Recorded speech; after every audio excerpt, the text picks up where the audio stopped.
Ya, ini pertanyaan tentang kita punya utang kepada orang dan pemilik barang itu, pemilik uang itu yang kita berhutang kepada dia meninggal dunia. Bagaimana sikap kita? Apakah langsung hutang itu lunas jadinya? Tidak. Hutang tetap hutang. Maka ketika orang yang punya uang itu meninggal dunia, uang itu harus kau berikan kepada ahli warisnya. Jadi kau datang kepada mereka. Ketika kau belum mampu membayar, kau sampaikan kepada mereka. Karena hutang ini dibawa mati jemaah. Bahkan orang-orang yang mati syahid, yang mati di medan perang, itu diampuni semua dosanya illad dain, kecuali hutang.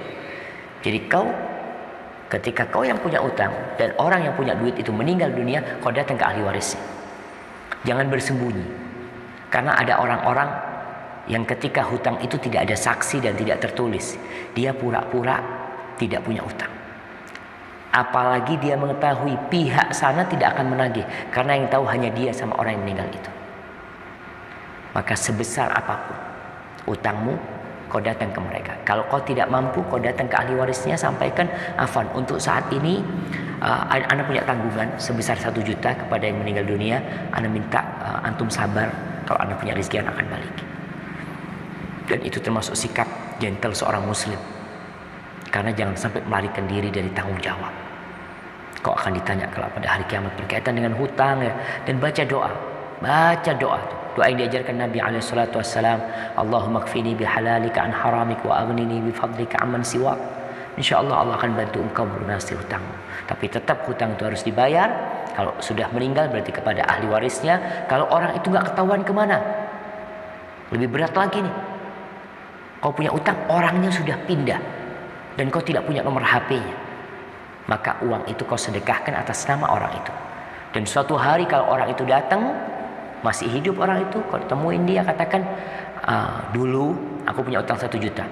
Dan setelah bertahun-tahun aku gak dapatkan engkau, akhirnya uang itu aku sedekahkan ke masjid dengan namamu.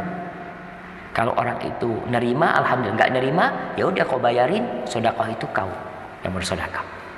Barakallahu fitna. Berkaitan dengan teman dia yang hidupnya berlebih-lebihan, kemudian kalau duitnya habis dia pinjam sama tuh penanya, padahal secara ekonomi yang peminjam itu lebih nyaman ekonominya, duitnya. Cuma karena berlebih-lebihan habis aja duitnya. Ditambah lagi, kalau dikatakan duit itu duit bos, dia akan bayar. Tapi kalau duit si penanya, dia akan mengendekkan dan tidak membayar. Ini permasalahan yang sebenarnya terjadi di berbagai tempat ya. Tatkala orang mengikuti model, ngikutin tren umpamanya, akhirnya dia beli ini, beli itu yang dia tidak butuhkan hanya untuk penampilan dia. Akhirnya hidup dia susah. Sampai kejadian, anak punya teman di Madinah dulu. Ketika anak kerja di radio itu, subhanallah ya. Dia cerita, ini mirip dengan kisah penanya. Dia cerita, gaji anak itu 11.000 real. 11.000, enggak, waktu itu dia 9.000 atau 11.000. Kira-kira 30 juta gaji dia. Gaji istrinya sebagai guru 5.000 pada waktu itu. Jadi duit itu 30 tambah 15, 45 juta kira-kira. Kata teman anak ini, Ana Syafiq, kata dia, tengah bulan itu pinjam duit sama pembantu. Duitnya habis. Pembantu kan duitnya disimpan terus, nggak dipakai. Ana pinjam sama pembantu. Ana kok bisa, itulah gaya hidup, kata dia. Maka itu yang terjadi dengan kita. Tatkala kita berlari di belakang model, berlari di balik pasar-pasar dan mal-mal, propaganda yang ada, akhirnya kita tersiksa hidupnya.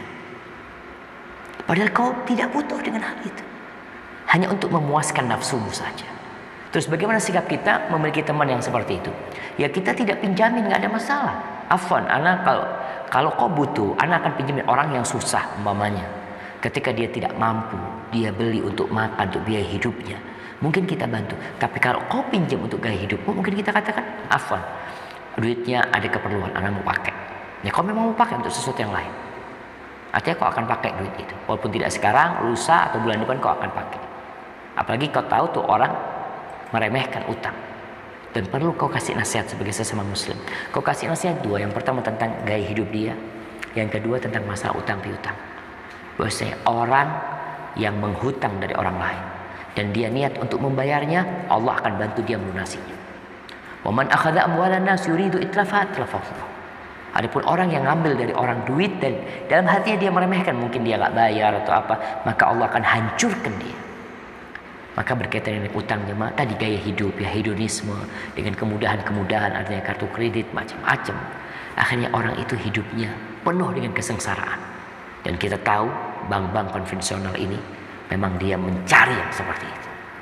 Karena dia hidup di atas perasaan teringat orang-orang yang di bawah. Barakallahu fik ya. Wallahu a'lam bissawab.